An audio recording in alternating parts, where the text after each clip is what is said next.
ఇరాన్తో ఉద్రిక్తతలు కొనసాగుతున్న వేళ ఓ కీలక పరిణామం చోటు చేసుకుంది. ఇజ్రాయెల్ సహా పశ్చిమాసియా దేశాలకు భారీగా ఆయుధాలను విక్రయించేందుకు అమెరికా సిద్ధమైంది. ఓవైపు కాల్పుల విరమణ ఒప్పందం అమలవుతూ ఉండగానే ఇది చోటు చేసుకోవడం విశేషం.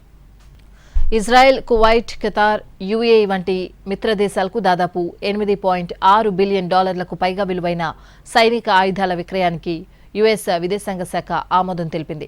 ఈ ప్యాకేజ్లో అనేక అధునాతన సైనిక పరికరాలున్నట్లు అంతర్జాతీయ మీడియా కథనాలు వెల్లడించాయి. ఇందులో ఖతార్ $4 బిలియన్ విలువైన పేట్రియాట్ వాయు క్షిపణి రక్షణ వ్యవస్థలతో పాటు అత్యంత ఖచ్చితత్వంతో కూడిన లక్ష్యాలను ఛేదించగల ఆయుధ వ్యవస్థలను అందుకోనుంది.